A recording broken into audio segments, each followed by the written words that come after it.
Selamat pagi saudara-saudara, sebelum kita memulai membaca Alkitab, mari kita berdoa. Terima kasih Bapa, kami bersyukur pagi ini bisa bangun dengan tubuh yang sehat tanpa kurang apapun. Sebelum kami melakukan aktivitas hari ini, kami rindu untuk membaca Alkitab Tuhan, untuk melandasi hidup kami dengan kebenaran-Mu. Oleh sebab itu kami semakin hari semakin berkenan di hadapan-Mu Tuhan. Urapilah setiap kami Tuhan, di dalam nama Tuhan Yesus. Haleluya. Amin. Akibat-akibat kebodohan. Lalat yang mati menyebabkan urapan dari pembuat urapan berbau busuk. Demikian juga sedikit kebodohan lebih berpengaruh daripada hikmat dan kehormatan. Hati orang berhikmat menuju ke kanan, tetapi hati orang bodoh ke kiri. Juga kalau ia berjalan di lorong, orang bodoh itu tumpul pikirannya. Dan ia berkata kepada setiap orang, orang itu bodoh. Jika amarah penguasa menimpa engkau, janganlah meninggalkan tempatmu, karena kesabaran mencegah kesalahan-kesalahan besar. Ada suatu kejahatan yang kulihat di bawah matahari sebagai kekilafan yang berasal dari seorang penguasa. Pada banyak tempat yang tinggi didudukkan orang bodoh, sedangkan tempat yang rendah diduduki orang kaya. Aku melihat budak-budak menunggang kuda dan pembesar-pembesar berjalan kaki seperti budak-budak. Barang siapa menggali lubang akan jatuh ke dalamnya, dan barang siapa mendobrak tembok akan dipagut ular. Barang siapa memecahkan batu akan dilukainya. Barang siapa membelah kayu akan dibahayakannya. Jika besi menjadi tumpul dan tidak diasah, maka orang harus memperbesar tenaga. Tetapi yang terpenting untuk berhasil adalah hikmat. Jika ular memagut sebelum mantra diucapkan, maka tukang mantra tidak akan berhasil. Perkataan mulut orang berhikmat menarik, tetapi bibir orang bodoh menelan orang itu sendiri. Awal perkataan yang keluar dari mulutnya adalah kebodohan, dan akhir bicaranya adalah kebebalan yang mencelakakan. Orang yang bodoh banyak bicaranya, meskipun orang tidak tahu apa yang akan terjadi, dan siapakah yang akan mengatakan kepadanya apa yang akan terjadi sesudah dia. Jeripaya orang bodoh melelahkan orang itu sendiri, karena ia tidak mengetahui jalan ke kota. Wahai engkau tanah, kalau rajamu seorang kanak-kanak dan pemimpin-pemimpinmu pagi-pagi sudah makan. Berbahagialah engkau tanah, kalau raja seorang yang berasal dari kaum pemuka, dan pemimpin-pemimpinmu makan pada waktunya dalam keperkasaan dan bukan dalam kemabukan. Oleh karena kemalasan runtuhlah atap, dan oleh karena kelambanan tangan bocorlah rumah. Untuk tertawa orang menghidangkan makanan, anggur meriangkan hidup, dan uang memungkinkan semuanya itu. Dalam pikiran pun janganlah engkau mengutuki raja, dan dalam kamar tidur janganlah engkau mengutuki orang kaya, karena burung di udara mungkin akan menyampaikan ucapanmu, dan segala yang bersayap dapat menyampaikan apa yang kau ucapkan. Pedoman-pedoman hikmat. Lemparkanlah rotimu ke air, maka engkau akan mendapatnya kembali lama setelah itu. Berikanlah bahagian kepada 7, bahkan kepada 8 orang, karena engkau tidak tahu malapetaka apa yang akan terjadi di atas bumi. Bila awan-awan sarat mengandung hujan, maka hujan itu dicurahkannya ke atas bumi, dan bila pohon tumbang ke selatan atau ke utara, di tempat pohon itu jatuh, di situ ia tinggal terletak. Siapa senantiasa memperhatikan angin tidak akan menabur, dan siapa senantiasa melihat awan tidak akan menuai. Sebagaimana engkau tidak mengetahui jalan angin dan tulang-tulang dalam rahim seorang perempuan yang mengandung, Demikian juga engkau tidak mengetahui pekerjaan Allah yang melakukan segala sesuatu. Taburkanlah benihmu pagi-pagi hari, dan janganlah memberi istirahat kepada tanganmu pada petang hari, karena engkau tidak mengetahui apakah ini atau itu yang akan berhasil, atau kedua-duanya sama baik. Terang itu menyenangkan dan melihat matahari itu baik bagi mata. Oleh sebab itu, jikalau orang panjang umurnya, biarlah ia bersukacita di dalamnya. Tetapi hendaklah ia ingat akan hari-hari yang gelap, karena banyak jumlahnya segala sesuatu yang datang adalah kesia-siaan. Nasihat bagi pemuda-pemudi. Bersukarialah hai pemuda dalam kemudaanmu, biarlah hatimu bersuka pada masa mudamu, dan turutilah keinginan hatimu dan pandangan matamu. Tetapi ketahuilah bahwa karena segala hal ini Allah akan membawa engkau ke pengadilan.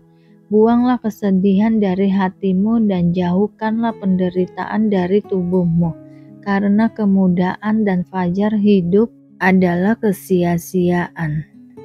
Ingatlah akan penciptaanmu pada masa mudamu, sebelum tiba hari-hari yang malang dan mendekat tahun-tahun yang kau katakan, tak ada kesenangan bagiku di dalamnya. Sebelum matahari dan terang, bulan dan bintang-bintang menjadi gelap, dan awan-awan datang kembali sesudah hujan. Pada waktu penjaga-penjaga rumah gemetar, dan orang-orang kuat membungkuk, dan perempuan-perempuan penggiling berhenti akan berkurang jumlahnya. Dan yang melihat dari jendela semuanya menjadi kabur, dan pintu-pintu di tepi jalan tertutup, dan bunyi penggilingan menjadi lemah, dan suara menjadi seperti kicauan burung, dan semua penyanyi perempuan tunduk.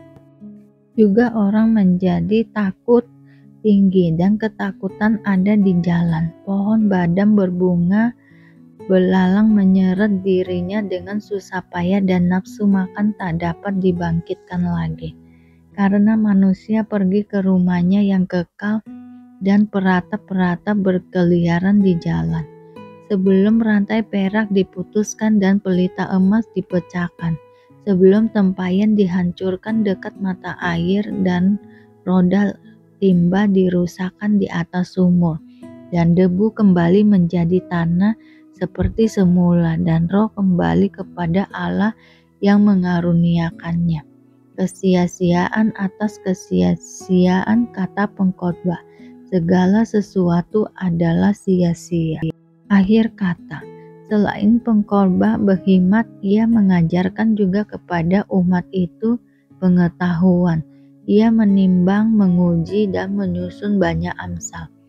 Pengkhotbah berusaha mendapat kata-kata yang menyenangkan dan menulis kata-kata kebenaran secara jujur. Kata-kata orang berkhidmat seperti kuasa, dan kumpulan-kumpulannya seperti paku-paku yang tertancap diberikan oleh satu gembala. Lagi pula anakku, waspadalah, membuat banyak buku tak akan ada akhirnya, dan banyak belajar melelahkan badan.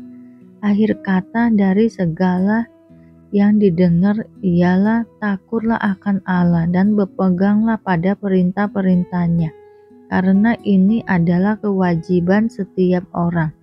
Karena Allah akan membawa setiap perbuatan ke pengadilan yang berlaku atas segala sesuatu yang tersembunyi, entah itu baik, entah itu jahat. Saling membantulah kamu, saudara-saudara. Kalaupun seorang kedapatan melakukan suatu pelanggaran, maka kamu yang rohani harus memimpin orang itu ke jalan yang benar, dan dalam roh lemah lembut, sambil menjaga dirimu sendiri, supaya kamu juga jangan kena pencobaan. Bertolong-tolonglah menanggung bebanmu, demikianlah kamu memenuhi hukum Kristus. Sebab kalau seorang menyangka bahwa ia berarti padahal ia sama sekali tidak berarti, ia menipu dirinya sendiri.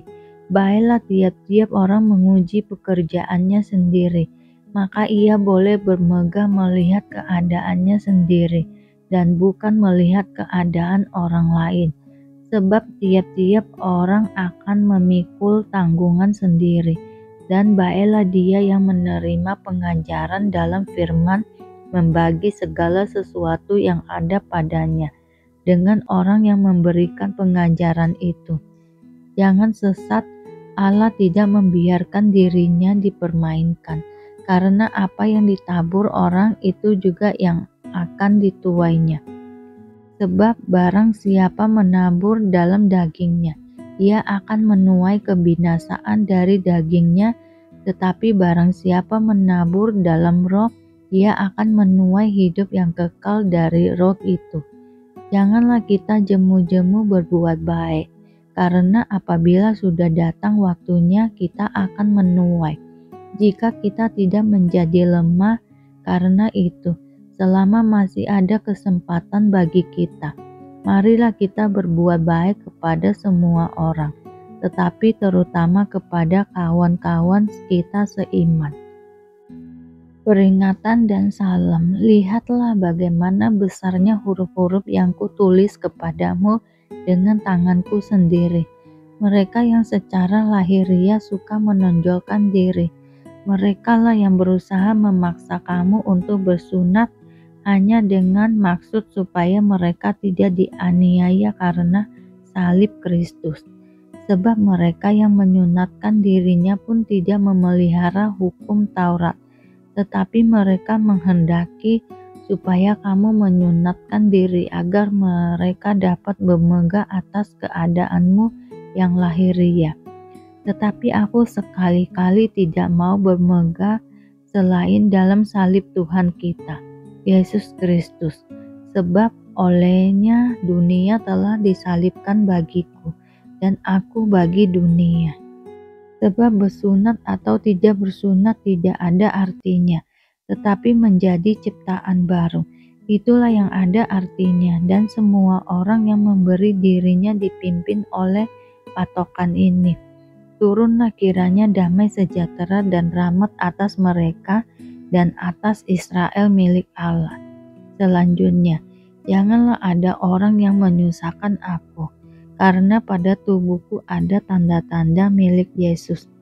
Kasih karunia Tuhan kita Yesus Kristus menyertai roh kamu, saudara-saudara. Amin.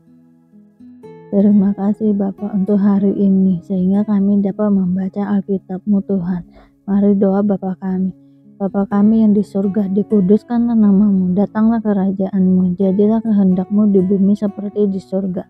Berikanlah kami pada hari ini makanan kami yang secukupnya, dan ampunilah kami akan kesalahan kami, seperti kami juga mengampuni orang yang bersalah kepada kami.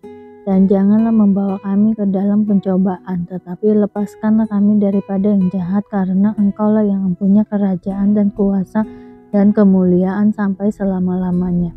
Terima kasih Bapa. Kami selalu bersyukur atas apapun Tuhan berikan hidup kami.